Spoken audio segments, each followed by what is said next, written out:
चलो, तो position of point with respect to circle पढ़ लिया था। हाँ, तो अगर पॉइंट अंदर होगा तो क्या कंडीशन आएगी? हाँ, that S1 is less then 0। S1 क्या होता है? Power of a point, correct. Diametric form तो पढ़ ही लिया था। पैरामेट्रिक फॉर्म कभी पढ़ लिया था? नहीं पढ़ा? R cos theta, r sine theta नहीं पढ़ा? Okay, position of a point हो गया था। ओके, तो हेडिंग डालो फिर, parametric form of a circle. तो क्या होगा पैरामेट्रिक फॉर्म?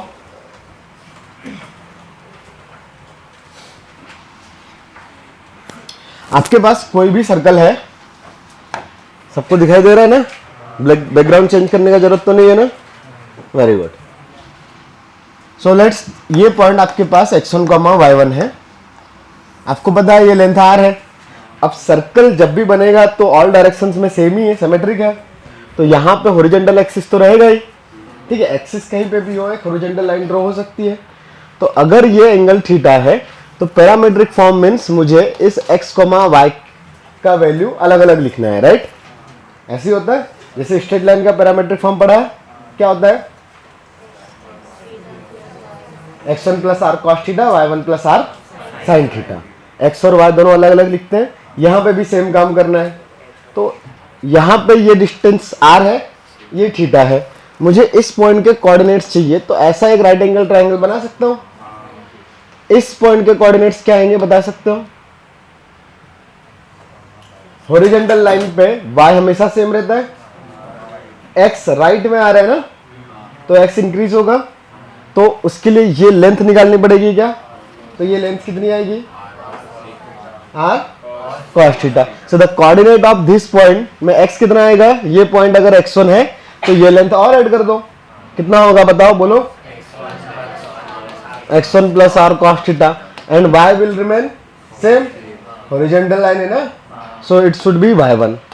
नाउ ये लेंथ कितनी है? r sin theta. ये वाली लेंथ थी आपके पास r cos theta. So now इस पॉइंट के कोऑर्डिनेट्स क्या आएंगे? x1 कॉमा या प्लस, वर्टिकल लाइन है ना, तो वर्टिकल लाइन पे x हमेशा सेम रहेगा ना। हाँ, तो ये जो लाइन तुमको दिखाई दे रही है इस पे x हमेशा सेम होगा। तो बताओ क्या लिखो अभी? बस x1 के आगे कुछ नहीं, कॉमा, x1 कॉमा। अबे इस लाइन पे कहीं पे भी x पता है क्या आपको? कितना है? तो यहां पे x1 plus r cos theta है, तो यहां जाके x1 बन जाएगा, तो x1 plus r cos theta आएगा ना। तो x1 plus r cos theta and y coordinate y1 plus r. अगर भूल गए हो तो बता देता हूं, हॉरिजॉन्टल शिफ्ट होने पे x कोऑर्डिनेट में लेंथ ऐड हो जाएगा और वर्टिकल में ओनली y कोऑर्डिनेट में। तो इधर का x कोऑर्डिनेट था x1, उसमें ये लेंथ ऐड करेंगे r cos थीटा, सो x1 plus r cos theta. y coordinate इस लाइन पे सेम रहेगा, सो इधर y1 था तो इस पॉइंट पे भी y1। लेकिन वर्टिकल लाइन पे x कोऑर्डिनेट जो नीचे वाले पॉइंट का है ऊपर वाले पॉइंट का भी सेम रहेगा, और यहां का x कोऑर्डिनेट है x1 plus r cos theta, correct. और y कोऑर्डिनेट में ये लेंथ ऐड करेंगे तो y1 plus r sin theta. तो आपको x और y के इक्विवेलेंट कोई तो चीज मिल गई। अब वही चीज हो जाएगी आपका parametric form of the circle, that is x is equal to x1 plus r cos theta and y is equal to r sin theta. But अब यहां पे चेंज क्या होगा? अगर मैंने ये पॉइंट से उठा के इधर वाला पॉइंट लिया, हाँ, तो थीटा चेंज होगा ना, आपको रोटेट करना है। r सेम रहेगा, x1, y1 सेंटर सेम रहेगा। सो यहां पे जो चेंज हो रहा है वो थीटा है। तो पैरामेट्रिक फॉर्म में जो चेंज हो रहा होता है उसको क्या नाम देते हैं? पैरामीटर। तो पैरामीटर यहां पे कौन हुआ? थीटा। स्ट्रेट लाइन में कौन चेंज होता था? r, लेंथ थी ना वो, so that r is the parameter in straight line. Form देखने के लिए सेम था, वहां पे भी x1 plus r cos theta था, y1 plus r sine theta, यहां पे भी सेम ही दिख रहा है, बट वेरिएबल बदल गया। ओके, नोट कर लो।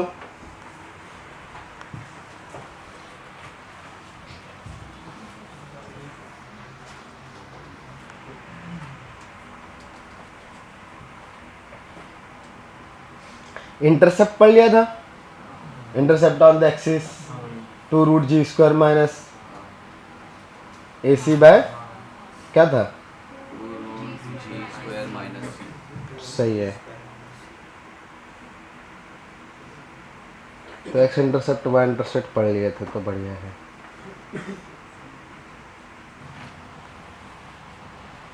इफ अ पॉइंट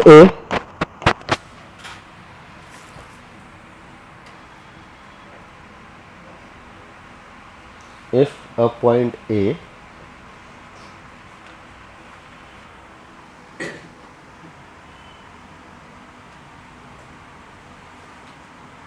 अच्छा सा कुछ ले लेते हैं। तो मुझे पहले क्वेश्चन बनाने के लिए इक्वेशन लिख लेने दो सर्कल की। चलो आसान सा ले लेते हैं ना, छोड़ो। x - 4 the whole square. अभी ये क्वेश्चन इक्वेशन बाद में लिखना, पता चले चेंज करने की जरूरत पड़ेगी। रेडियस कितना ले लें, 5 ही ले लो, जाओ खुश रहो, ठीक है। हाँ 25, okay. If a point A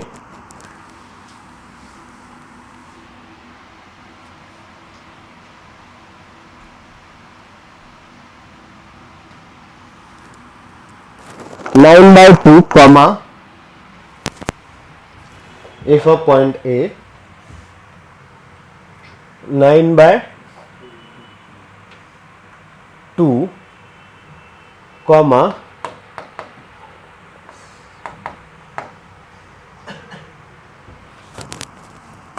10 plus √3/2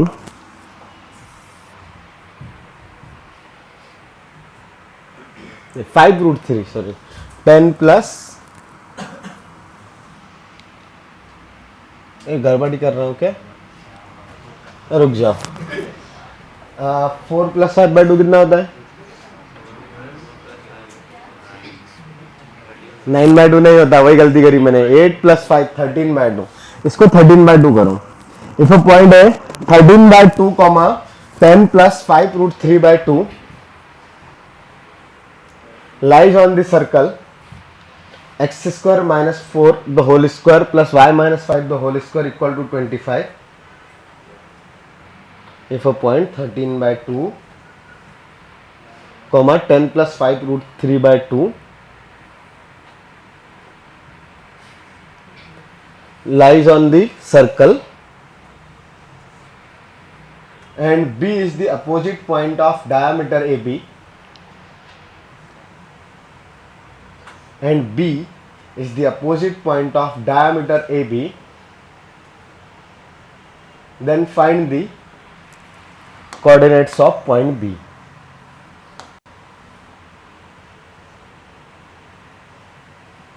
Then find the coordinates of point B.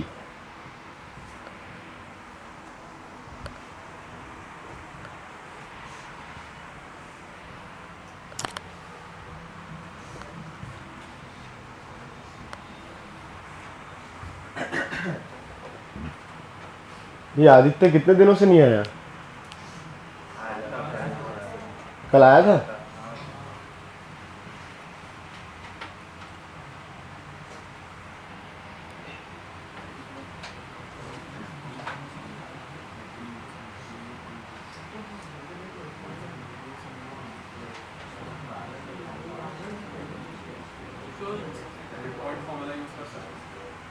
कर तो सकते हो बट डायरेक्टली आपको दिख रहा है पैरामेट्रिक फॉर्म से। अगर कोई भी एक सर्कल के ऊपर में कोई पॉइंट है इधर में, तो इसका अपोजिट पॉइंट अगर ये, या थोड़ा सा और मैं एंगल पे बनाता हूं, मान लो ये ए है तो अपोजिट पॉइंट बी इधर आएगा ना। हाँ, you can use mid point formula. A और बी का मिड पॉइंट कौन आएगा, सेंटर आएगा, कोई कंफ्यूजन नहीं है। हाँ, दूसरा तरीका, ये एंगल अगर थीटा होगा तो ये एंगल कितना होगा, पाई होगा ना। तो पूरा एंगल कितना होगा, ये यहां से यहां तक का पाई प्लस थीटा। भाई अपोजिट पॉइंट के लिए 180 डिग्री घूमना पड़ेगा ना।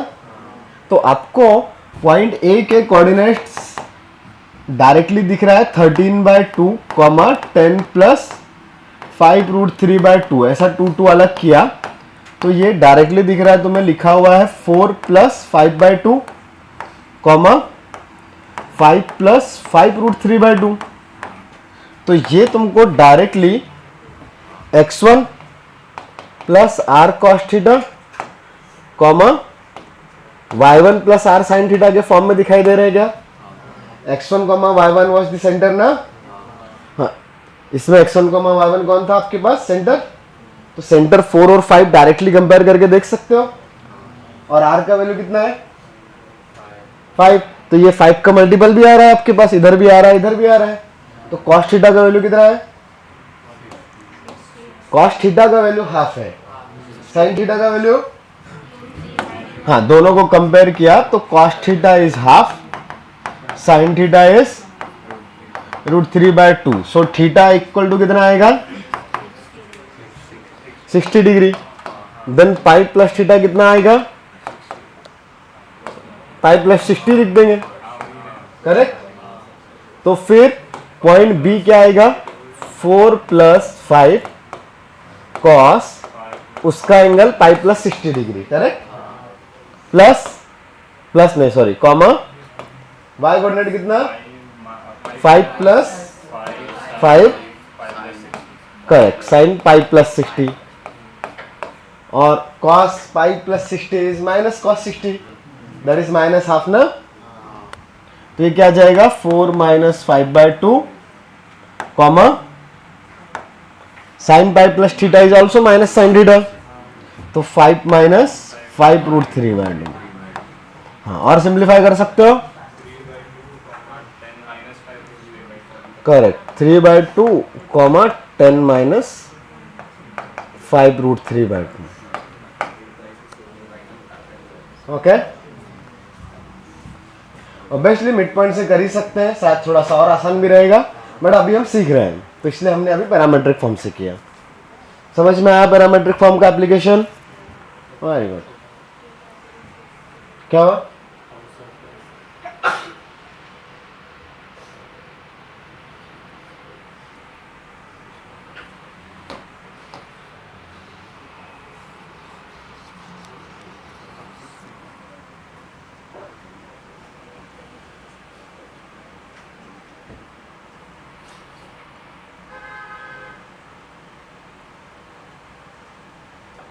तभी हमने पढ़ा था position of point with respect to point, sorry with respect to circle. अब पढ़ेंगे position of a line with respect to circle. हाँ, कैलकुलेशन करना भी सीखेंगे ना।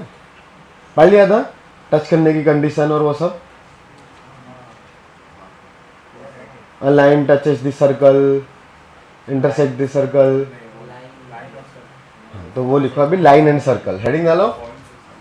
पॉइंट एंड सर्कल हो गया ना, अब लाइन एंड सर्कल। पॉइंट से बड़ी चीज लाइन, लाइन से बड़ी चीज सर्कल।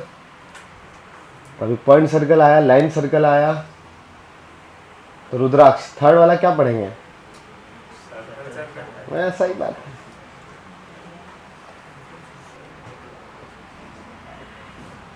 आपके पास कोई भी कर्व जब पढ़ने के लिए आएगा, लाइक पैराबोला, एलिप्स, हाइपरबोला और एनी अदर कर्व, तो उसके साथ दो चीजों का कॉम्बिनेशन हमेशा देखना पड़ेगा, पॉइंट का और लाइन का। तो पॉइंट का हमने जैसे पढ़ा अभी, position of a point with respect to circle, inside, outside, on the circle, वैसे ही बाकी कर्व्स के साथ भी पॉइंट का रिलेशन आएगा, हम वो कर्व्स में पढ़ेंगे।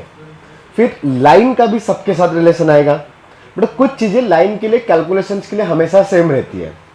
हाँ, बट ऑब्वियसली वो कर्व्स के लिए कुछ स्पेशल चीज भी आएगी। तो दो चीजें हम लोग देखेंगे, एक जो जनरल है, जो किसी भी कर्व के लिए काम आएगा, जो किसी भी कर्व के साथ लाइन का रिलेशन देखने के लिए यूज करेंगे। दूसरा स्पेशली जो सर्कल के लिए आया है।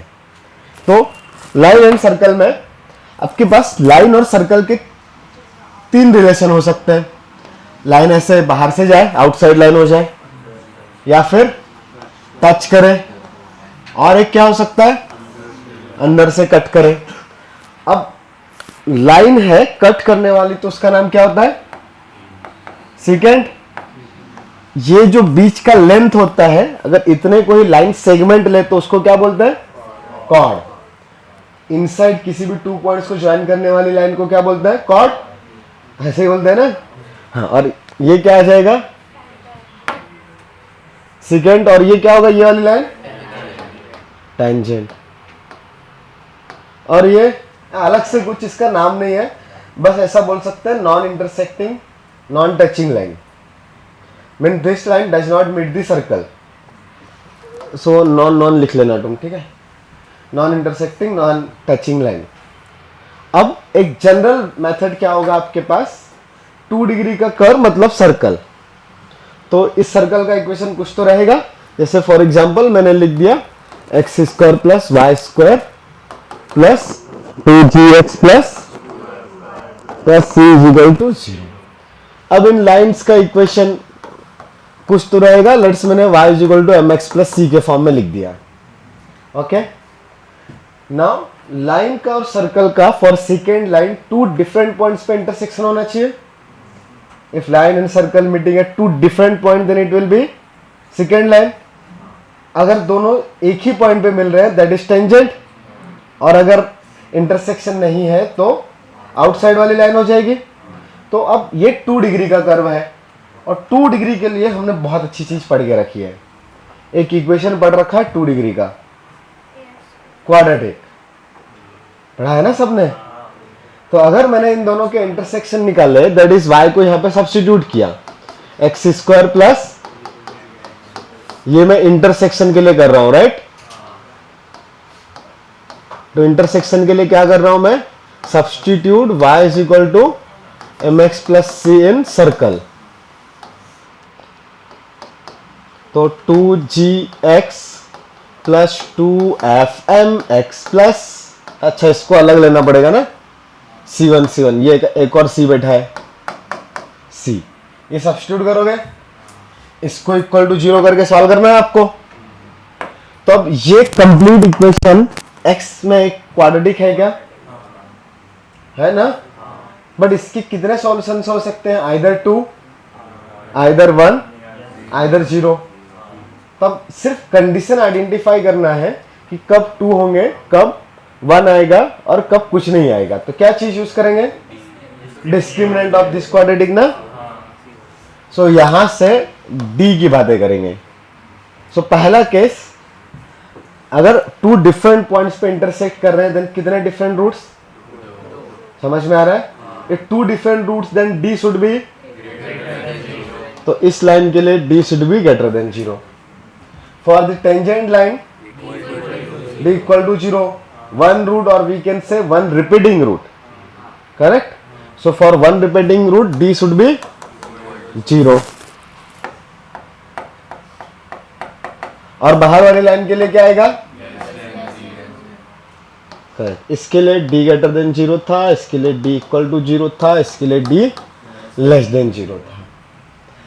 कोई और कर्व का इक्वेशन भी होता, मान लो यहां पे सर्कल नहीं है, POSL है, ठीक है, या कुछ और आ गया, पैराबोला आ गया, रेंडमली कुछ भी आ गया, बट 2 डिग्री का है, दैट इज एक्स स्क्वायर और वाई स्क्वायर के ही टर्म्स है, क्यूबिक कहीं नहीं बन रहा है।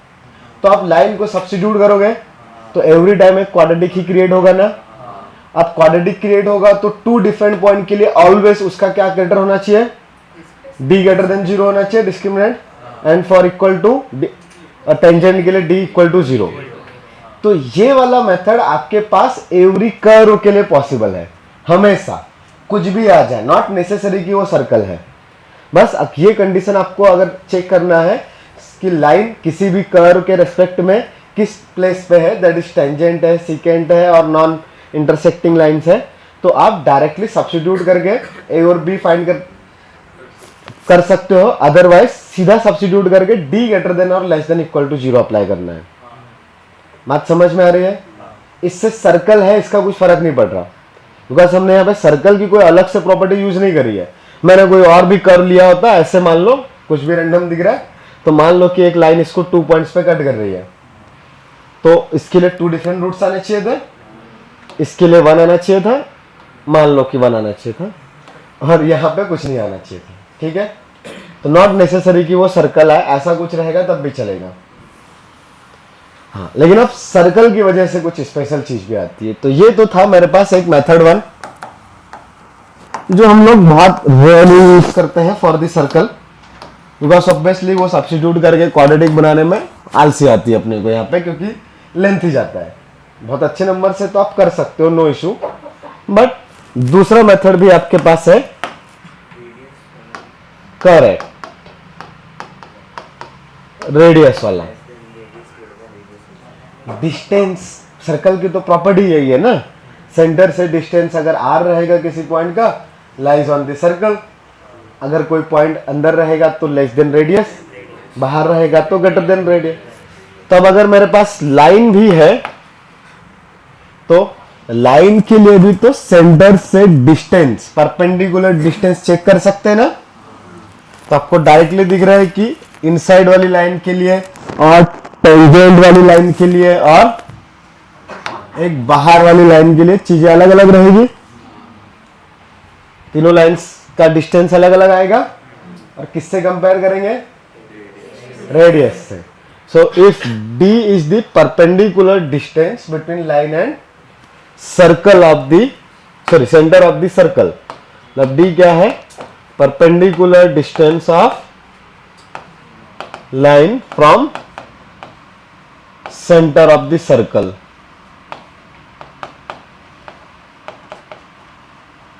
देन आपके पास तीन कंडीशंस होगी। If that d is less than r, second d equal to r, and the third will be d greater than r. So if d is less than r, then line with respect to circle will be कौन सा? Second line. और अगर d equal to r है then tangent, और d greater then r हो गया तो non touching non intersecting, वो आउटसाइड वाली लाइन ना। सो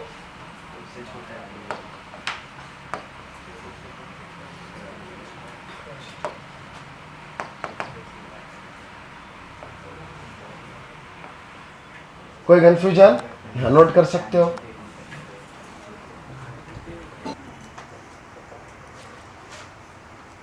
फैमिली ऑफ लाइन्स याद है ना? तो लिखो एक question.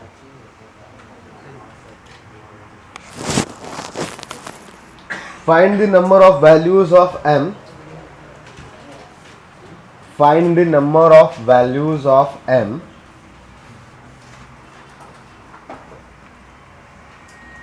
for which, find the number of values of m for which the line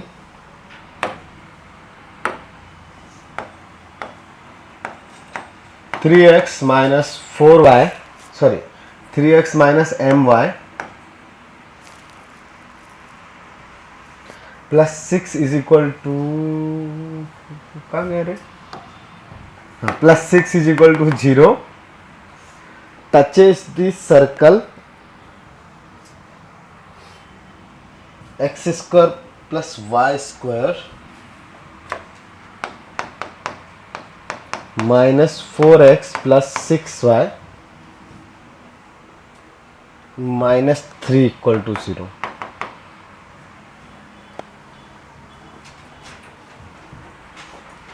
number of values of y चाहिए हम m, and also find the values of n। चलो दोनों क्वेश्चन साथ में ही कर लेते हैं। also find the values of n, में नंबर ऑफ वैल्यूज था ना पहले।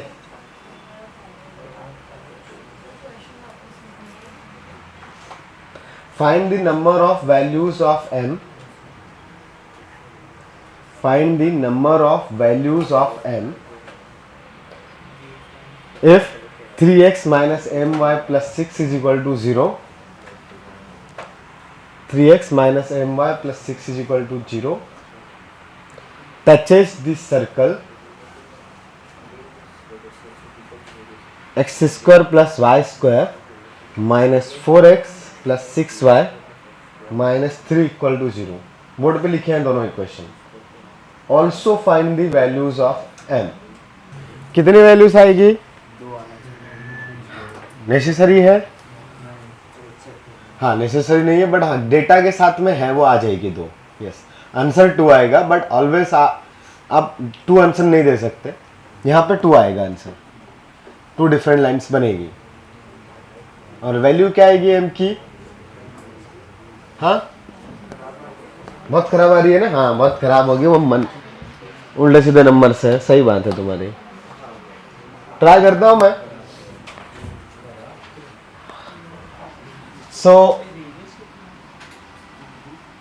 अभी सिर्फ अगर फर्स्ट वाला पार्ट होता ना क्वेश्चन का तो सॉल्व करने का बहुत आसान तरीका था, जो बहुत ही जल्दी से आ जाता। सेकंड वाले के लिए आपको डी का वैल्यू यूज, डी नहीं सॉरी डिस्टेंस वाला यूज करना पड़ेगा। फर्स्ट वाला पार्ट क्या था? फर्स्ट वाला पार्ट आपके पास सिर्फ पता करना है कितनी टेंजेंट लाइंस बनेगी ना। तो आपको बेसिक चीज पता है, अगर कोई पॉइंट सर्कल के अंदर है तो इस पॉइंट से कितनी डिफरेंट टेंजेंट्स पास होगी? 0 ना, अंदर से कोई टेंजेंट पास होती है क्या? नहीं। अगर पॉइंट सर्कल के ऊपर है तब कितनी टेंजेंट पास होगी? 1 ना, मैं 1 तो टच करते हुए जाएगी ना। अगर कोई पॉइंट बाहर लाई कर रहा है देन कितनी डिफरेंट लाइंस पास हो सकती है जो टेंजेंट है? 3, 2 ना, यहां से पास होने वाली 2 लाइंस हो सकती है ऐसे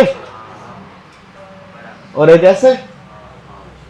तब इस तरीके का अगर कर्व है तो इसमें सिर्फ एक ही अननोन है ना, सॉरी इस लाइन जो है उस पे एक ही अननोन है। कौन सा अननोन है बेटा बताओ? L, correct. तो फैमिली ऑफ लाइन्स याद है क्या? L1 plus lambda L2। तो एक्चुअली ये लाइन को मैं ऐसा देख सकता हूं, 3x plus 6 minus m times of y equal to 0। So this value is L1 plus lambda times of L2 equal to 0। That lambda is minus m ना, that is parameter. So इस family पे एक fix point होता था, fix point याद है? The fix point of family is intersection point of this 2 lines ना। हाँ, तो इन दोनों लाइन्स का इंटरसेक्शन निकाल सकते हैं। इधर से y का वैल्यू बस सिंपल है ना, लाइन्स क्या है 2? भाई हाँ कुछ तो बोलो। 3x plus 6 equal to 0। Second वाले y इक्वल टू 0 ना, जो मल्टीपल में आती वही लाइन्स होती है। So y equal to 0 and 3x plus 6 is equal to 0। So उनका इंटरसेक्शन क्या आएगा? डायरेक्टली दिख रहा है, x is -2, y is 0 and -2, 0 circle से बाहर लाई कर रहा है या इनसाइड पता कर सकते हैं। तो -2, 0 के लिए वो S1 निकालेंगे ना, तो -2, 0 पुट करो, तो -2 का square plus 0 plus 8 plus 0 minus 3 कितना आया? 4 प्लस 8 माइनस 3 ग्रेटर देन 0 आया ना। It means the point lies outside the circle. Position of a point याद आ रहा है? तो अगर पॉइंट आउटसाइड है तो नंबर ऑफ टेंजेंट्स बता सकते हो? 2 आएगी। तो 2 टेंजेंट्स, तो m की कितनी डिफरेंट वैल्यूज मिलेगी? 2। तो पहले पार्ट का आंसर तो हम ऐसे ही दे सकते थे, ओके। बट सेकंड पार्ट और है क्वेश्चन में, और उसमें क्या बोला है? Find the values of m। So we have to write the condition कि ये डिस्टेंस r आ जाए। If the distance is r then the line will be tangent ना। हाँ, तो ये अप्लाई किया, ओके। तो मैं भी करता हूं। अच्छा, जस्ट पहला पार्ट होता तो इतना सा क्वेश्चन होता। ये समझ में आया क्या? ये वाला मेथड सबको समझाना, किसी को कोई कंफ्यूजन? अरे वो, अबे तुम तो आगे बैठते थे ना, यहां आगे नहीं बैठ रहे। ओके, तो अगला पार्ट इसका क्या कर सकता हूं मैं अभी कि distance of 3x minus my plus 6 is equal to 0 from circle equal to radius ना। और रेडियस कितनी है? हाँ, root of g square plus f square minus c ना।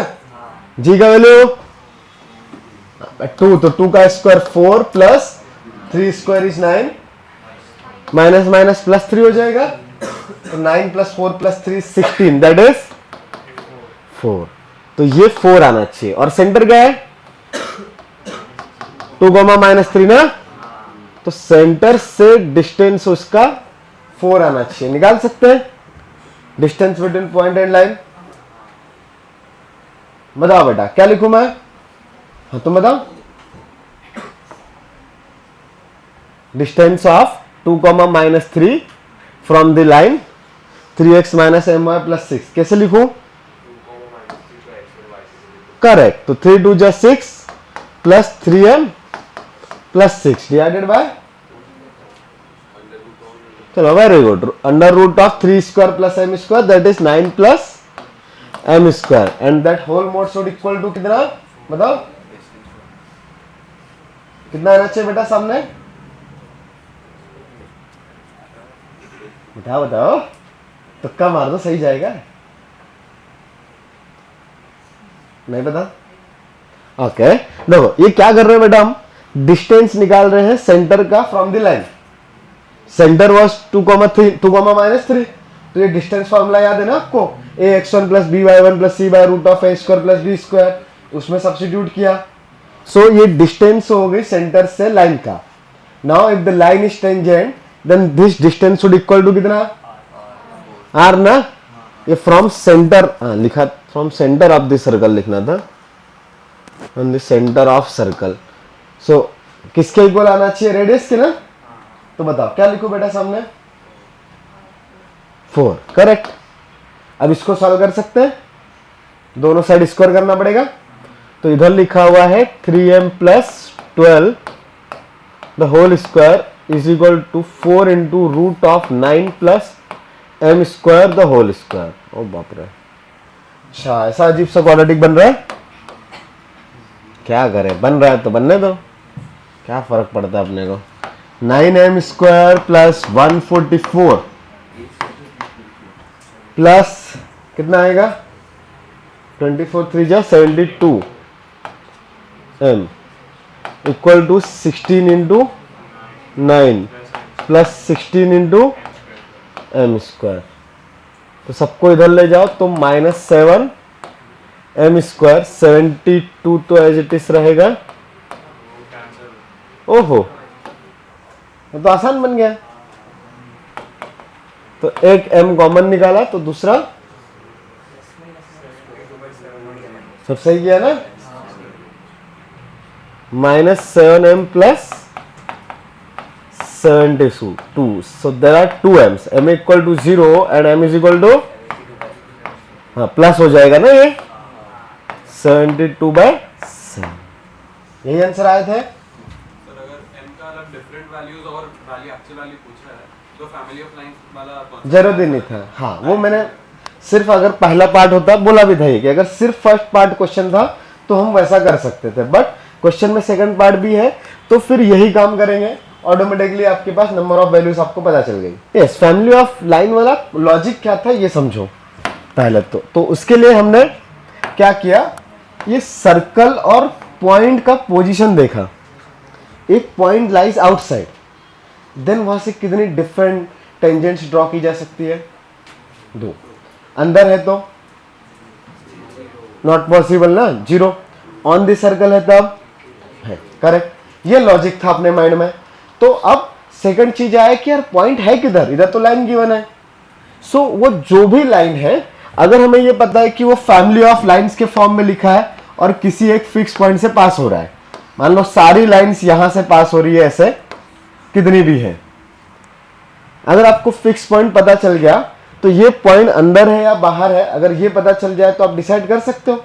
जैसे मान लो एक स्ट्रक्चर ये बनाया मैंने, मान लो मैंने ऐसा बोला कि all lines passing through this point, तो यहां से आप कितनी भी लाइंस बनाओ, कुछ भी रखो m का वैल्यू, क्या कभी टेंजेंट बनेगी? नहीं। बट ऐसा फॉर्म है कि आप एक ये बाहर वाले पॉइंट से लाइंस पास करवानी है और इस सर्कल के टेंजेंट, तो ऑब्वियसली यहां से इनफाइनाइट लाइंस पास होगी, राइट। बट 2 लाइंस रहेगी जो टेंजेंट हो सकती है, उनके लिए m का क्या वैल्यू आएगा वो निकालना पड़ेगा। तो हमने उस पॉइंट के बारे में पहले तो सोचा कि कोई पॉइंट पता है कि आपको जहां से लाइन ऑलवेज पास होगी, that is family of lines. Family of line का कंडीशन यही था, all lines of that family will pass through that fix point ना।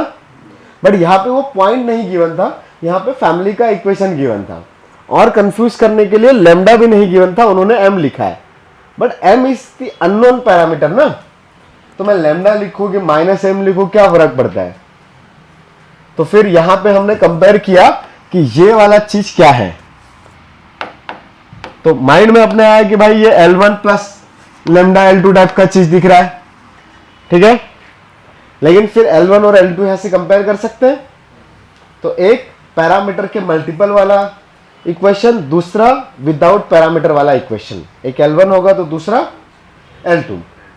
तो यहां से ये L1 और L2 कैसे आइडेंटिफाई किया, ये समझ में आया क्या? नीचे ओके आता हूं, thank you.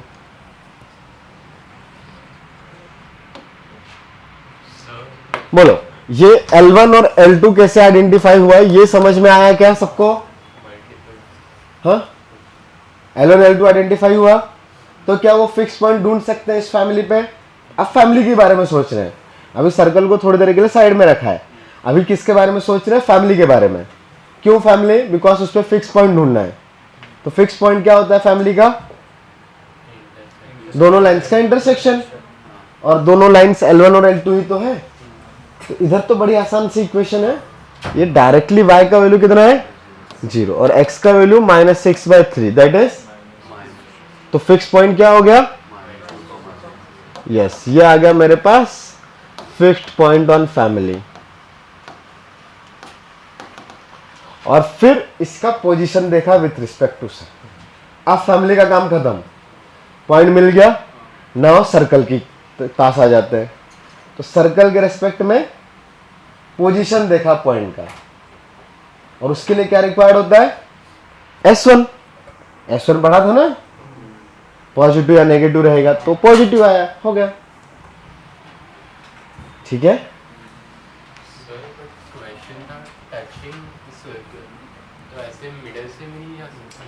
Touching the circle नहीं, टचिंग द बोलने का मतलब वो एक ही पॉइंट पे ऐसे टच करते हुए बाहर जाए। अगर मिडिल से जा रहा है तो ये दो पॉइंट्स पे कट कर रही है।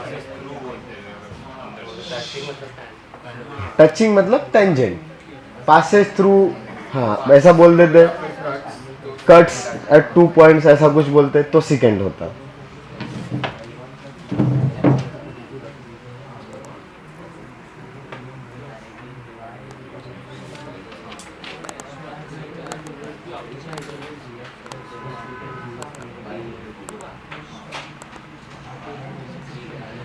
चल अगला क्वेश्चन, ये नोट कर लिया सबने?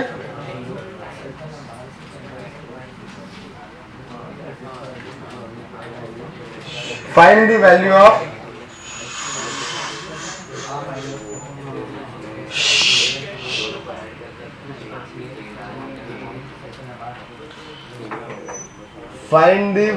Of k if the line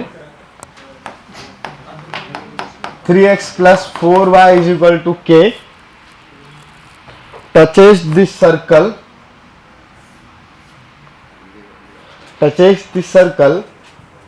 whose radius is 5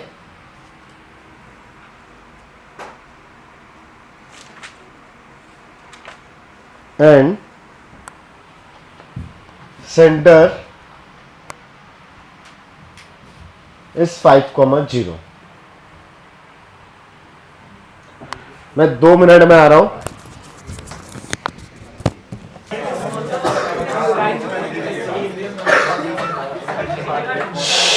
चलो आ गया आंसर, क्या है के वैल्यूज? -10 एंड 40। सबका सेम आया?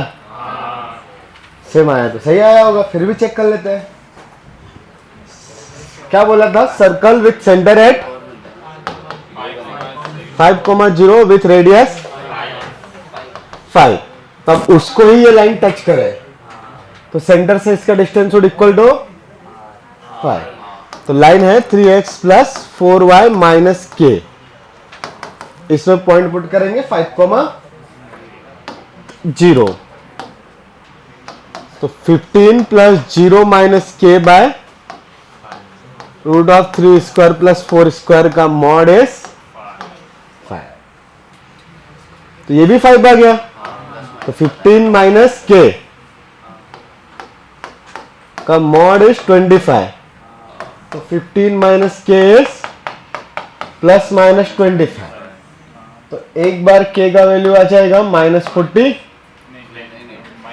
सॉरी माइनस के इज इक्वल टू 25 -15 और दूसरा वाला -25 -15, तो के का वैल्यू -10 एंड 40। सही है, कोई कंफ्यूजन नहीं, सीख गए। लाइन को टच करने की कंडीशन तो सीख ही गए ना। चलो तो फिर आगे बढ़ते हैं। Circle and circle, point and circle था, फिर लाइन एंड सर्कल था, अभी circle and circle. Basically position of a circle with respect to another circle, ऐसा है। जाओ जाओ, position of a circle with respect to another circle, क्या क्या पॉसिबिलिटीज हो सकती है बनाकर देखें। हाँ,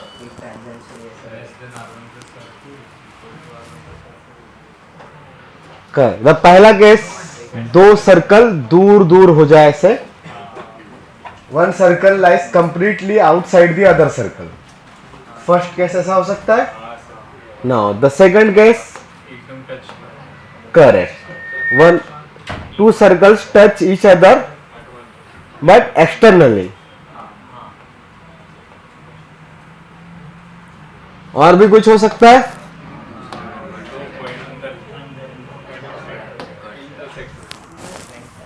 करेक्ट,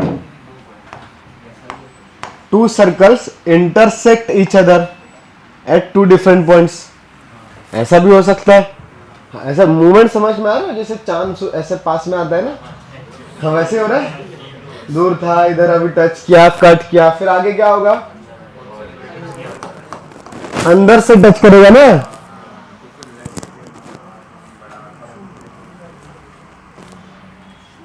सही है, फिर और पास में जाना है ना अभी तो एक और केस आएगा, क्या होगा,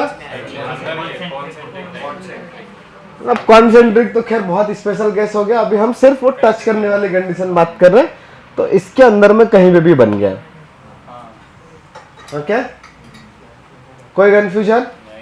ठीक है, आप डायग्राम्स तो देख लिए सारे, कंडीशंस लिखनी पड़ेगी। तो conditions in terms of distance between their centres and there radius. तो अगर आपको सर्कल के इक्वेशंस पता है तो आपको उनके सेंटर्स पता चल जाएंगे, उनका रेडियस भी पता चल जाएगा। तो मान लो एक सर्कल का सेंटर है O1, दूसरे का O2, मैं सारे जगह पे वही नाम दे रहा हूं। अब इन दोनों के बीच की डिस्टेंस को d ले लेते हैं, ठीक है। So let O1 O2 equal to d, that is d क्या है, d क्या है, करेक्ट। सिर्फ 2-3 लोगों को समझ में आ रहा है। हाँ, सिर्फ 2-3 लोगों को समझ रहे हैं। डिस्टेंस बिटवीन सेंटर्स, और रेडियस में ले रहा हूं R1 एंड, ये कलर दिखाई दे रहा है पीछे से भी, वेरी गुड। तो अब अगर मुझे ये पता है R1 R2 डिस्टेंस, तो यहां पे आप डायग्राम से आप ऑब्जर्वेशन करके इक्वेशन से लिख सकते हो। ये कंप्लीट लेंथ इधर से और इधर से, ये R1 है, इधर से R2, बट नीचे से पूरा कितना था, D। तो आपको यहां पे डायरेक्टली दिख रहा है क्या कि R1 प्लस R2 मैंने ऐड किया, तो D उससे ग्रेटर ही रहेगा ना। तो basically D is greater than R1 plus R2 इस केस के लिए। कोई कंफ्यूजन, पक्का।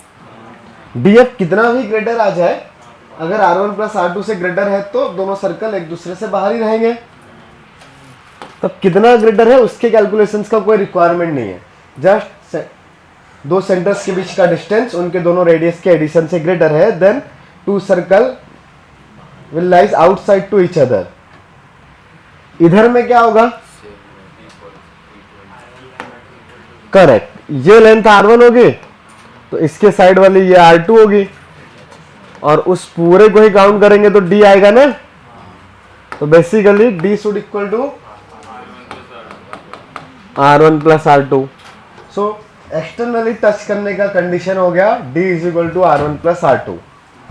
तो बेसिकली हम लोग कंडीशंस लिख रहे हैं कि two circles touch each other externally, then D is equal to R1 plus R2। चाहो तो यहाँ पे इनके वर्ड्स में लिख लेना कि हो क्या रहा है।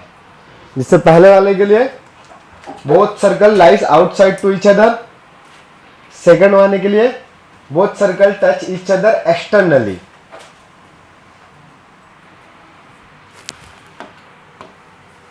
थर्ड वाले में क्या आएगा?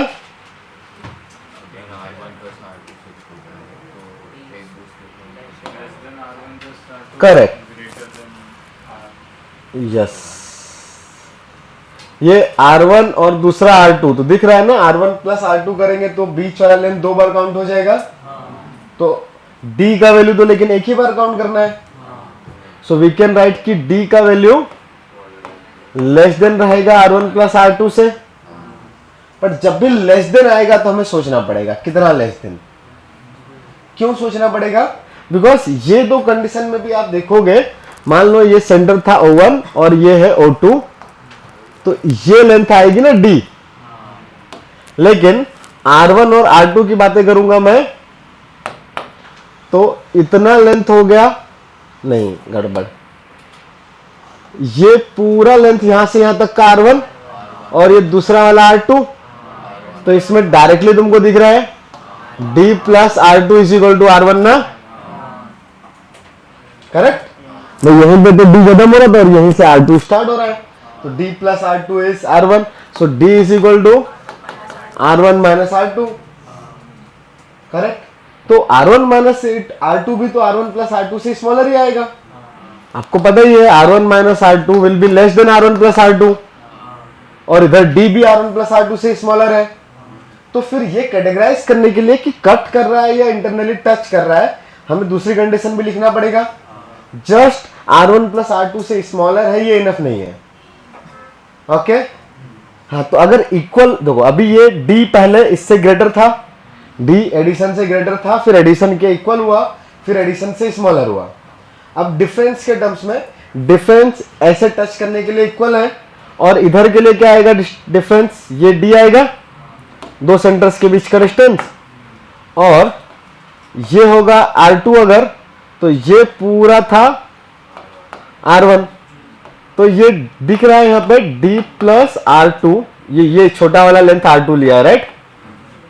D plus R2 is less than R1 ना भाई। D प्लस R2 इतना लेंथ, R1 ये पूरा लेंथ है, तो D plus R2 is less than R1, so we can write D is less than R1 minus R2। तो अब R1 minus R2 के टर्म्स में if D is less than R1 minus R2, मतलब D इससे smaller है, then circle पूरा अंदर रहेगा। If D R1 minus R2 के इक्वल आ गया, मतलब D थोड़ा इंक्रीज हो गया ना, अभी इससे स्मॉलर था, अभी इसके इक्वल आ गया तो टच करेगा, फिर इससे ग्रेटर होगा तो कट करेगा ना। तो यहां पे कंडीशन कौन सी आएगी? Correct, greater than R1 minus R2। लेकिन अब डिफरेंस है, यहां पे तो हमने डायग्राम में R1 और R2 में दिख रहा है कि R1 ग्रेटर लिया है, बट वो मॉड आ जाएगा और कुछ डिफरेंस नहीं आएगा। तो सारे डिफरेंसेस की जगह पे मॉड लगा देते हैं, बस खत्म।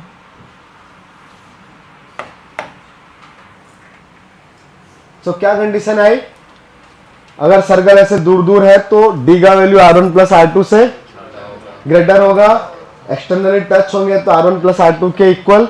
कट करने की जब कंडीशन आ जाएगी तो R1 प्लस R2 से smaller but R1 minus R2 से ग्रेटर। फिर इंटरनली टच के लिए R1 माइनस R2 के इक्वल, हाँ, एक के अंदर दूसरा है, देन R1 माइनस R2 से स्मॉलर।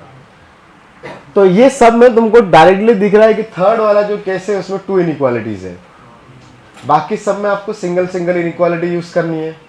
तो लास्ट 3 ईयर में मैक्सिमम क्वेश्चन इसी पे आए हैं। इस सेक्शन से बहुत क्वेश्चन आए हैं, almost every year multiple sets में क्वेश्चन आए हैं, नॉट एवरी सेट बट हर साल 3-4 सेट्स में, तो जैसे 10 सेट्स हो रहे हैं तो 3-4 सेट्स में से इनमें से क्वेश्चन आया है। उनमें भी मैक्सिमम टाइम थर्ड वाला ही पूछा गया है। डिफिकल्ट नहीं है, बस इंफॉर्मेशन चाहिए, ठीक है। बेसिक इनइक्वालिटी ही सॉल्व करनी है, मॉडुलस इनइक्वालिटी, ओके। हाँ, लिख सकते हो,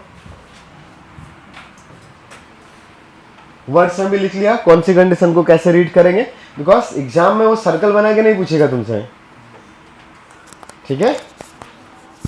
तो वर्ड्स में लिख लेना, चाहो तो फिर से मैं बोल के दिखाता हूं। The first one, 2 circle lies outside to each other,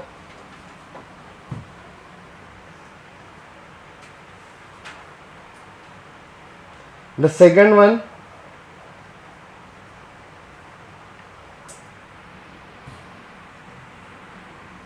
circles touch each other externally, circles touch each other externally, second वाले में circles touch each other externally, third one, circles intersect at 2 different points, बेटा words में भी लिख लो। Third one, third वाला ये है third वाला, हाँ।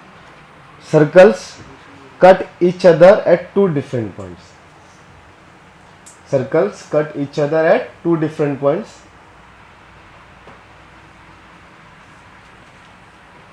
fourth point, circles touch each other internally, circles touch each other internally,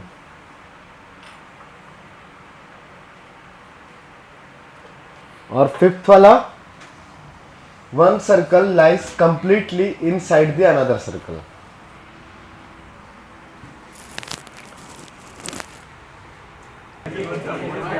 चलो एक क्वेश्चन लिखो,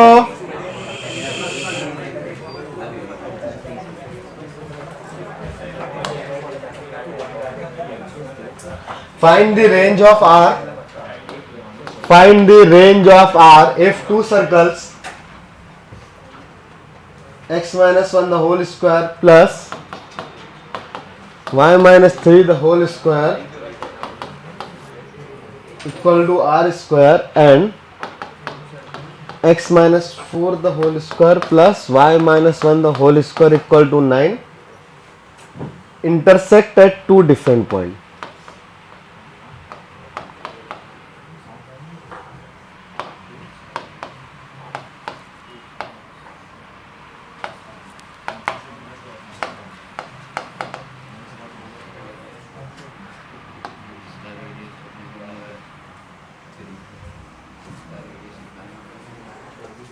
R का रेंज निकालना है आपको, you need to find the range of R।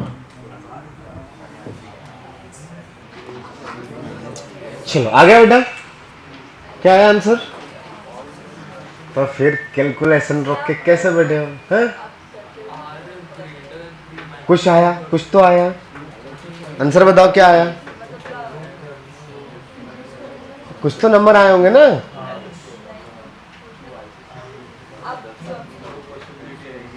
तुम्हारी फ्रेंड भी नहीं आई आज गोस्वामी, हाँ? फील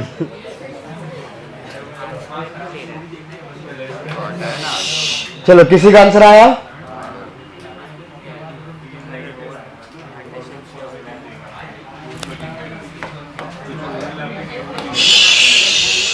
आया बेटा आंसर?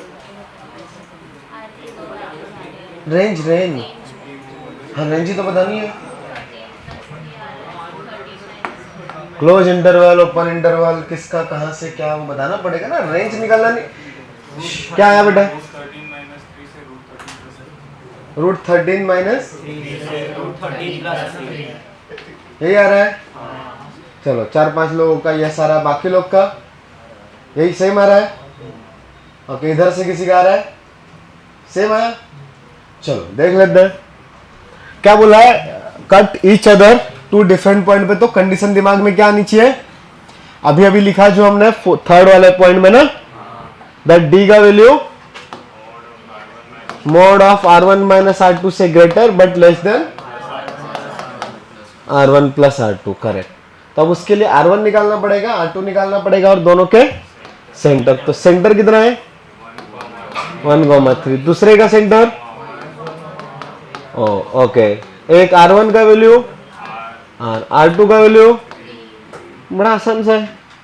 तो R1 minus R2 is mod of R minus 3 से ग्रेटर होना चाहिए D।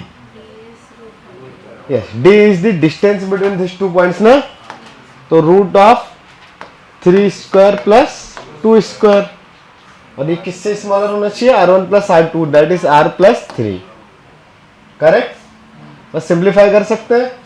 सो यहां से आपके पास आ जाएगा mod of R minus 3 is less than root 13, but this value should be greater than, नहीं इससे ग्रेटर होना चाहिए R प्लस 3। कोई कंफ्यूजन? तब कैसे सॉल्व करते हैं, यहां से दोनों इनइक्वालिटी को सेपरेटली देखेंगे ना।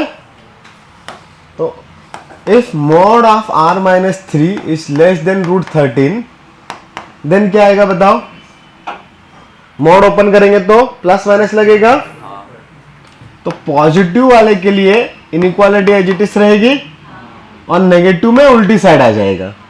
R minus 3 the whole mod was less than root 13, then R minus 3 should be greater than minus root 13, sorry minus root 13, correct. But the radius is the distance, so distance should be positive ना, ठीक है। तो वो condition पे हम लोग लगाएंगे यहां पे। सो R का वैल्यू ग्रेटर होना चाहिए यहां पे 3 माइनस रूट 13 से,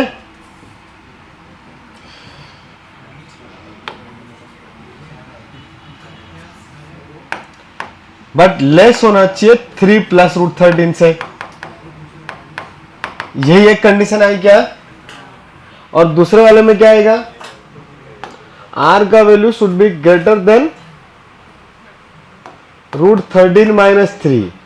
ओ, तो ये 1 और 2 का इंटरसेक्शन लेना पड़ेगा ना, तो R should be greater than root 13 minus 3 but less than 3 plus root 13। हाँ, ये तो नेगेटिव नंबर है, बहुत स्मॉलर हो गया। ये नंबर इन दोनों के बीच में आएगा, कॉमन निकालते आता है ना सबको।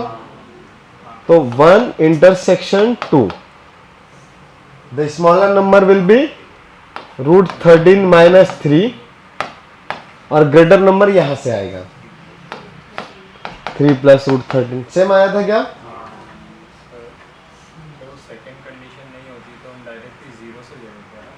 हाँ, अब लेकिन वापस इक्वेशन को देखना पड़ता है और वर्ड्स आइडेंटिफाई करने पड़ते हैं। उन्होंने वर्ड्स क्या दिए हैं, R का वैल्यू फाइंड करो या R रेडियस दिया है तो उस पर काम करना पड़ेगा, बिकॉज R का स्क्वायर था इक्वेशन में, तो R कैन बी नेगेटिव। मैं यहाँ पे अगर ऐसा लिख दिया मैंने माइनस R का होल स्क्वायर, तो कोई दिक्कत नहीं है मुझे, तो फिर वो वर्ड्स पे जाना पड़ेगा। तो क्वेश्चन में फिर वैसा मेंशन क्या रहेगा, रेंज ऑफ R या रेडियस, तो radius of the first circle, तो फिर वो पॉजिटिव चाहिए।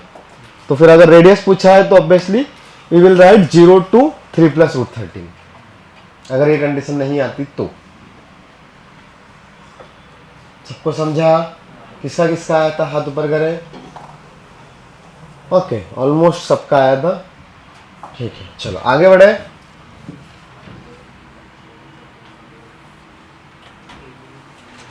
उसमें हेडिंग छोटा सा डालो, minimum distance, minimum and maximum distance, minimum and maximum distance of a circle, minimum and maximum distance of a circle from first, उसमें पहला है लाइन, फिर दूसरा कौन, नहीं पहला पॉइंट कर लो, फर्स्ट है पॉइंट, सेकंड आएगा लाइन और थर्ड आएगा circle.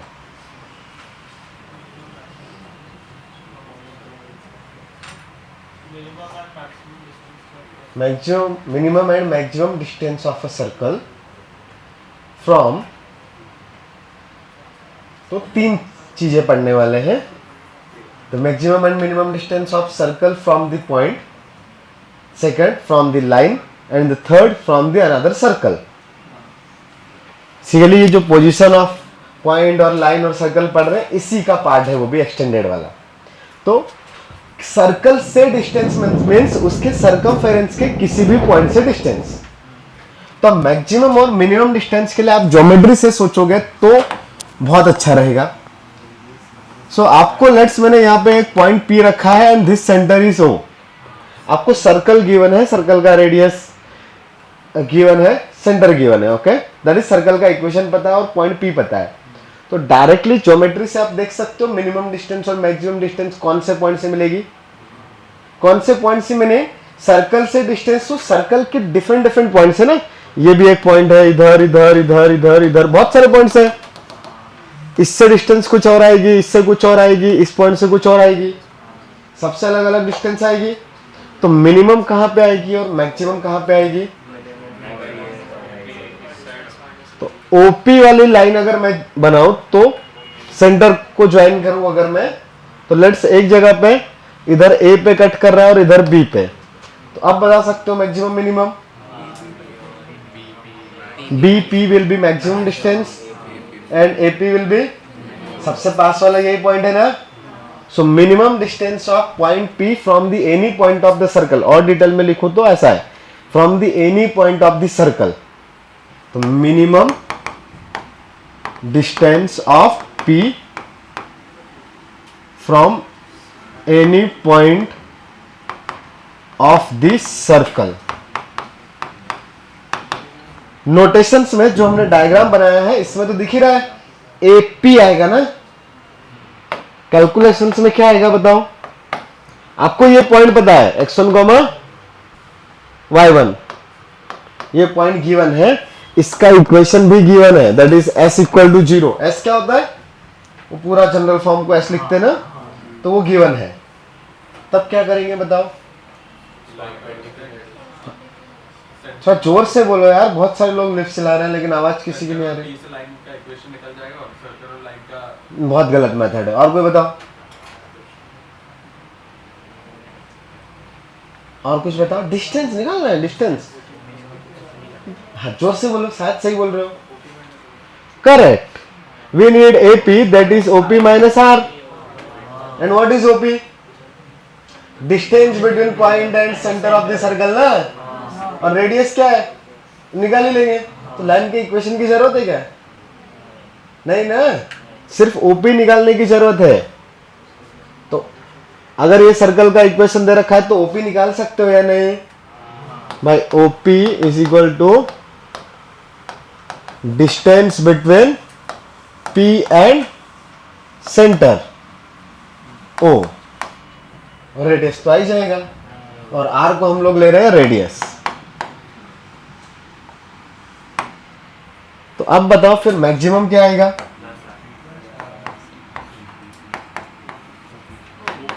OP plus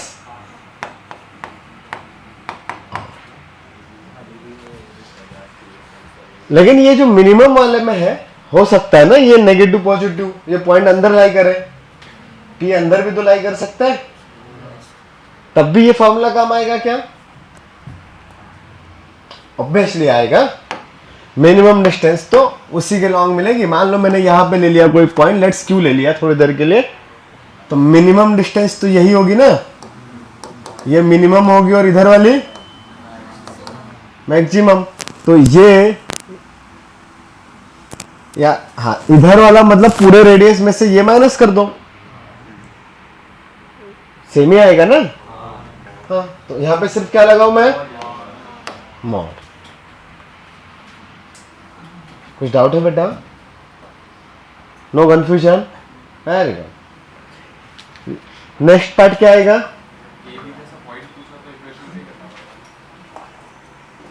the point A and point Q P भी पूछा. यस. देन आपको लाइन का इक्वेशन लिखना पड़ेगा, देन इंटरसेक्शन पॉइंट.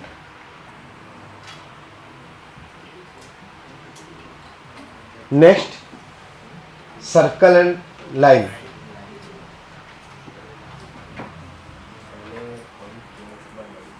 पहला पॉइंट था ना अभी, P was the point. Second वाला है अभी minimum distance of a line from this any point of this circle. पहले ये लिख लो, फिर दूसरा नोट कर लिखेंगे। मिलेगा ना बेटा 10:30 को? नहीं बेटा, वैसे ही मैं लेट आता हूँ यार, तो वैसे टाइम कम हो जाता है। तुमको कितना मौका देता हूँ। सबसे कम क्लास मेरी होती होगी ना, और किसी होती है?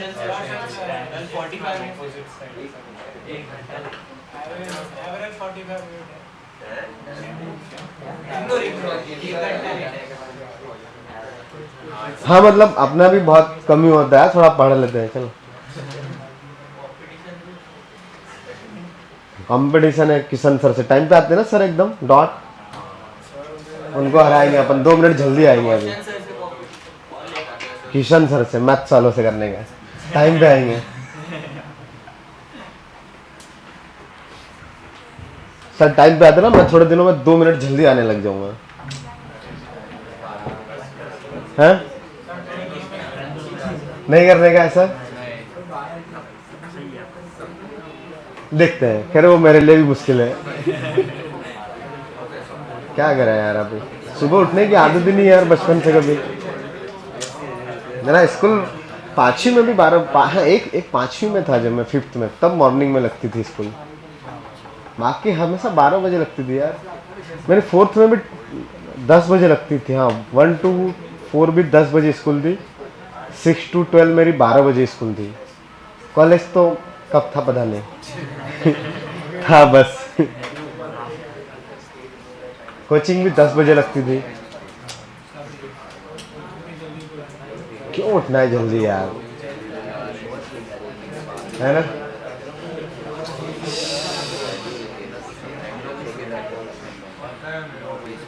खैर जो लोग उठते होंगे अच्छा है, बढ़िया रहता है। चलो हो गया ये, हटाओ। चलो line and circle.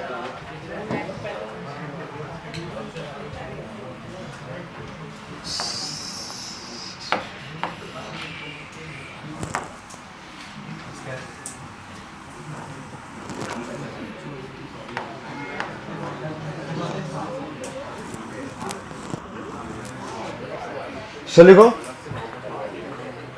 Minimum distance.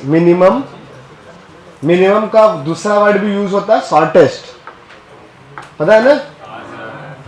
तो minimum distance of a line from the any point of the circle.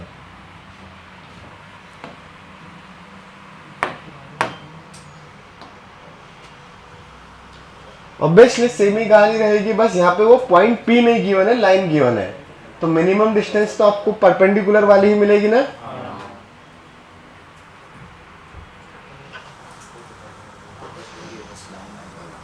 तो ये पॉइंट P हो गया, ये O है और ये फिर से A है। तो वापस से आपको क्या निकालना पड़ेगा?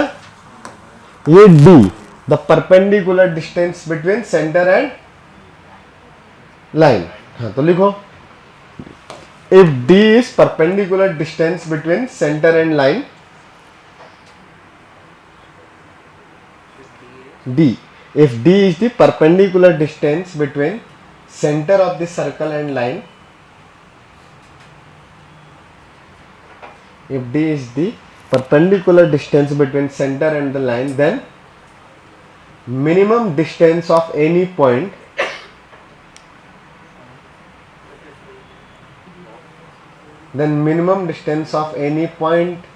of the line from the circle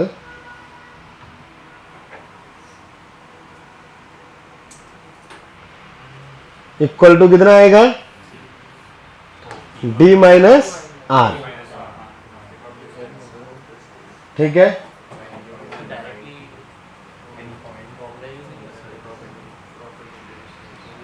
हाँ भाई, तो क्या पर R माइनस करना पड़ेगा ना। अरे ये R माइनस करोगे कि नहीं D में से? तो D तो वही है ना, फॉर्मूला यूज करके ही निकालना है। D का फॉर्मूला पता है? कौन सा फॉर्मूला है? Mod of x1 plus b1 plus c by root of. Correct. हाँ बट यहाँ पे लाइन आउटसाइड लाई कर रही है। अगर गलती से लाइन कट कर रही होती तो मिनिमम डिस्टेंस कितना आता? अब आप मिनिमम डिस्टेंस 0 वह कट कर रहा है ना, समझ में आ रहा है? हाँ, कट कर गए तो मिनिमम तो 0 आ जाएगी। और परपेंडिकुलर डिस्टेंस लेकिन चाहिए, तो मैक्सिमम वाली है परपेंडिकुलर डिस्टेंस निकाले। हाँ, तो सेकंड पॉइंट लिखो। हाँ बिल्कुल, यस। बट खैर पहले ये कट करने वाला पॉइंट भी लिख लो। If line and circle cut each other then minimum distance will be 0। If line and circle cut each other then minimum distance will be 0। दिख रहा है ना भाई, मिल गए ना, दोनों कट कर रहे हैं तो डिस्टेंस किधर बची? मिनिमम डिस्टेंस कट कर रहे हैं तो 0। सेकंड पॉइंट,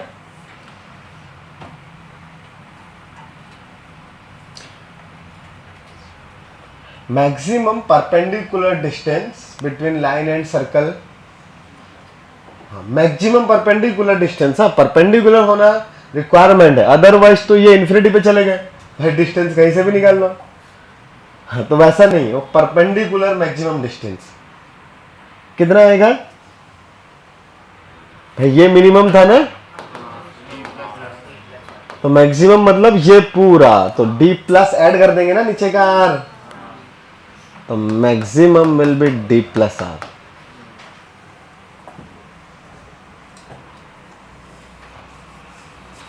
थर्ड मतलब वो जनरल वाला थर्ड, सर्कल एंड सर्कल।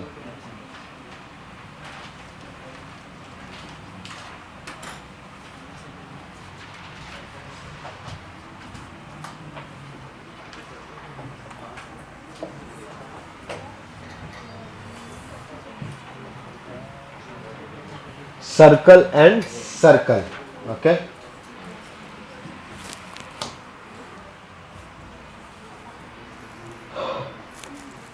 क्या आएगा, खुद से लिखोगे क्या? अब कुछ तो खुद से कर लो, खुद से कुछ नहीं लिखता है, सब मैं ही लिखो, तो लिख लो खुद से।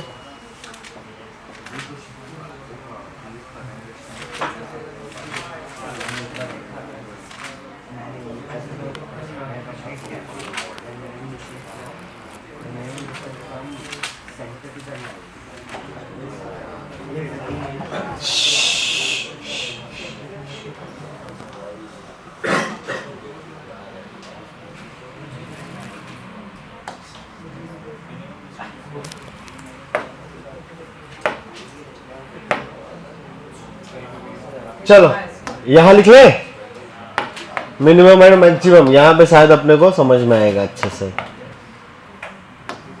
ब्लैक ही चलने दो। सो यहां पे मिनिमम किधर आएगा, ये वाला पॉइंट ना, ये पॉइंट ए बी, इधर वाला लेट्स पी और क्यू है, तो आपको दिखाई दे रहा है मिनिमम डिस्टेंस कौन सी होगी पहले वाले केस में? तो minimum distance will be d minus r1 plus r2। और मैक्सिमम क्या आएगा इस केस में बताओ? वो PQ वाला ना, तो बीच का डिस्टेंस d और दोनों r1 और r2 ऐड करेंगे, d plus r1 plus r2। तो अब ये सब का ना तुम फॉर्मूलास नहीं रट्टा मार सकते, आपको ना वो ज्योमेट्री से सोचना ही सीखना पड़ेगा कि आपने वो ज्योमेट्री बनाई, what is the situation, then उसके हिसाब से आंसर लिखेंगे। तो रट्टा मारने की कोशिश मत करना, कंफ्यूजन हो जाएगा, एग्जाम में गलती करने के चांस बढ़ जाएंगे। सो वो कॉन्सेप्ट समझ में आए, बहुत आसान है, वो डायग्राम बनाते हुए आता है अपने को सर्कल से यार, बस वही देख के सोच लेंगे। ओके, अच्छा इस टाइप का रहेगा तब बताओ मिनिमम 0 बिकॉज टच कर रहे हैं, and the maximum will be r1 plus r2 ना भाई, इधर वाला और इधर, sorry 2 times of r1 plus, but actually ये भी क्या है, d plus r1 plus r2 ही लिखा है। हाँ 2r मतलब यहाँ पे वो 2 कर दिया तो r1 plus r2 is the d ना, तो d plus r1 plus r2 ही है। इस केस में क्या फिर से d plus r1 plus r2 काम आएगा मैक्सिमम के लिए? ऑब्वियसली आएगा भाई। ये बीच का डिस्टेंस d हो गया, इधर वाला एक r1 और दूसरा, तो d प्लस r1 प्लस, तो maximum is d plus r1 plus r2। Minimum है क्या कुछ? नहीं, वो तो 0 है ना, कट कर रहे हैं। अच्छा, इस केस में भी मिनिमम तो नहीं आएगा क्योंकि टच कर रहे हैं। मैक्सिमम क्या आएगा? ये बीच का डिस्टेंस कितना है? d, इधर का r2 और इधर का, तो वापस से maximum is d plus r1 plus r2। ठीक है, तो एक्चुअली ना ये सब सिचुएशन में क्या हो रहा है, आप वो पॉइंट वाला जो चीज था उसी तरीके से काम कर रहे हो, लेकिन बस एक r और एक्स्ट्रा आ गया। नहीं नहीं बेटा, मैक्सिमम डिस्टेंस तो ये पॉइंट P हुआ और ये Q हुआ। वैसे D का वैल्यू क्या है? R1 माइनस R2, तो ये 2R1 ही हो गया, बिकॉज इधर वाला पॉइंट P है, उसके एकदम अपोजिट में ही मैक्सिमम मिलेगा ना, तो एक्चुअली वो डायमीटर ही हो गया। ठीक है, हाँ, बट वो D plus R1 plus R2 से सोचा तब भी सेम ही आ रहा है। तो आप मैक्सिमम के लिए इन सारे केसेस में सोच सकते हो D plus R1 plus R2, लेकिन इधर वाले के लिए सोचना पड़ेगा। इधर भी सच है क्या D plus R1 plus R2? नहीं है, सोच लो। अबे ये दिख नहीं रहा D तुमको? ये D है। अबे कौन सा कलर लिया? हाँ, ये D हुआ, और R1 प्लस R2 में ये वाला लेंथ R1 और इधर वाला, तो मैक्सिमम डिस्टेंस तो यही दो पॉइंट्स के बीच की मिलेगी ना, तो वापस से ये D plus R1 plus R2 ही आया।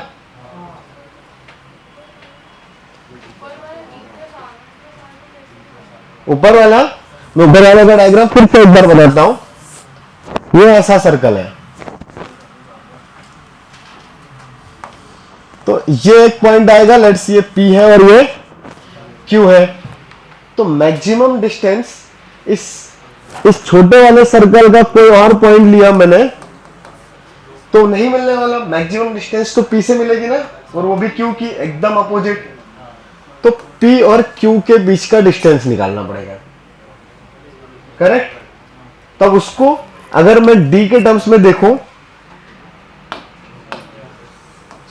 ये डिस्टेंस आपके पास R1 है,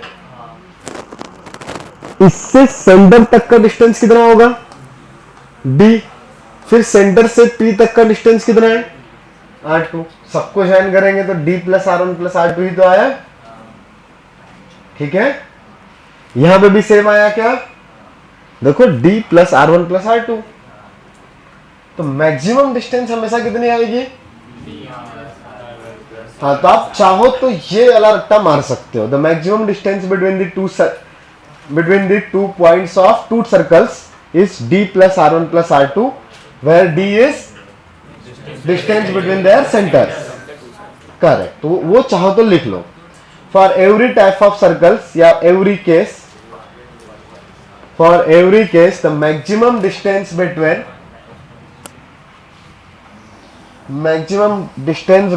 two points, maximum distance between 2 points,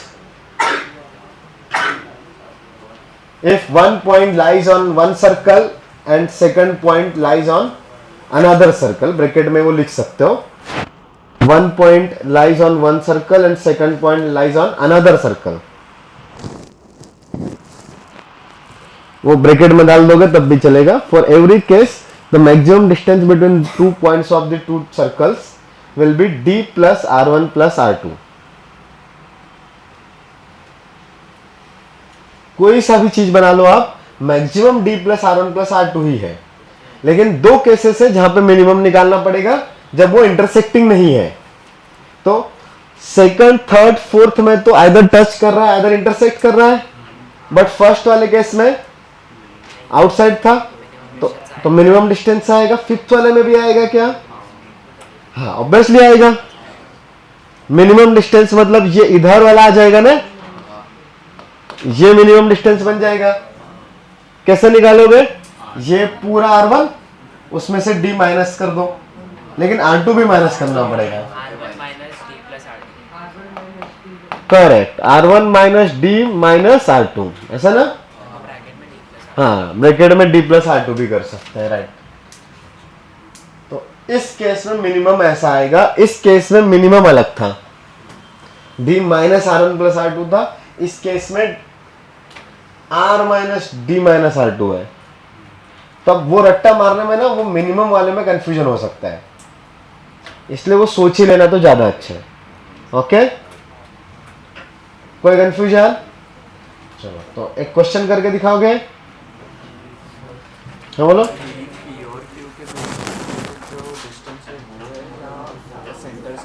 D is the centres के बीच का डिस्टेंस, तो D थोड़ी फिक्स कर रहा है बेटा, मिनिमम डिस्टेंस बिटवीन सर्कल, वो D का यूज करके लिख रहे हैं, D तो फिक्स है ना, तो उसमें से क्या प्लस करे क्या माइनस करे कि मैक्सिमम और मिनिमम आए, वही कैलकुलेशन देख रहे हैं। हाँ, जो तुम बोल रहे हो वही चीज है, तो वही लिखा है, बट तुम D को मैक्सिमम मिनिमम नहीं कर रहे हैं, D का यूज करके मैक्सिमम मिनिमम कर रहे हैं, बिकॉज D फिक्स है, D में कुछ ऐड करें कि माइनस करें, ऐसा वाला।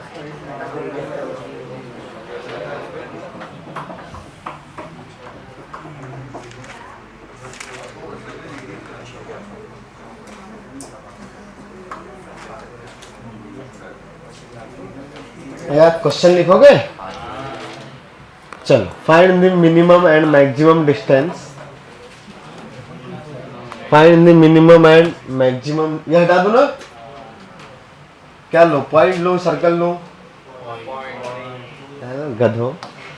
Minimum and maximum distance of 2,3 from the points lies on the circle, from the points lies on the circle, find the maximum and minimum distances of 2,3 from the points of circle, from the points of circle। बताओ क्या ले लो equation, कुछ भी ले लो। अच्छा है, कदे x minus two, देखा देखा, होशियार, सही है, x माइनस टू है। चलो ठीक है, तुम बोल रहे हो तो ले लेता हूँ, -2x। आगे फिर से -2,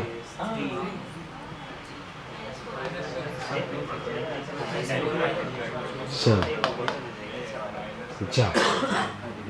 तुम्हारे लिए आसान दे दिया, बस खुश।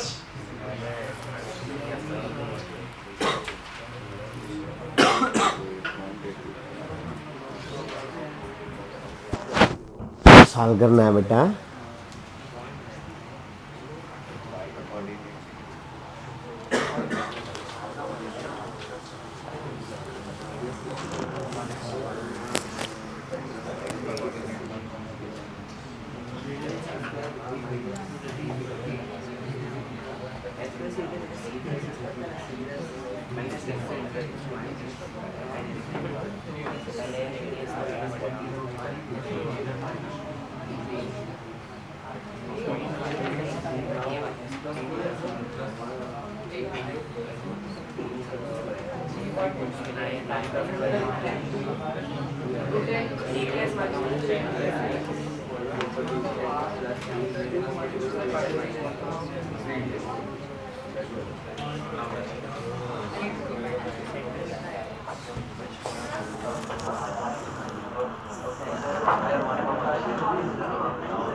आ गया बेटा। अच्छा तो दो सर्कल, तो सर्कल का सेंटर कितना है यहाँ? सही बात है 1,0 और रेडियस कितनी आएगी? 1 + 8 दैट इज 3 ना। g² + f² - c से निकालते हैं ना, g का वैल्यू 1, एफ का वैल्यू 0, सी का वैल्यू -8। तो डिस्टेंस बिटवीन दिस, नहीं कुछ नहीं है इधर, तो क्या है, ये सर्कल है, कोई भी पॉइंट है इधर, तो मिनिमम डिस्टेंस ए और मैक्सिमम बी से आ जाएगी, राइट। तो minimum distance will be in दोनों के बीच की डिस्टेंस माइनस रेडियस, तो निकालना पड़ेगा ना डी, और उसका मॉड भी है, तो डी क्या आएगा। ओ भाई लोग क्यों बातें कर रहे हो।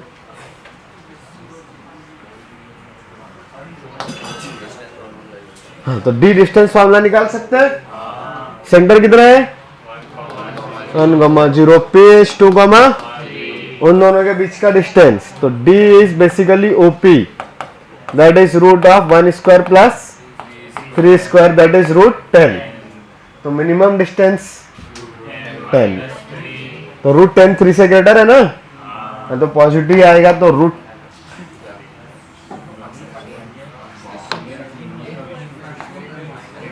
-10 और मैक्सिमम क्या आएगा, सबका आया। चलो अगला हेडिंग डालो, मैं टाइम बचा है ना।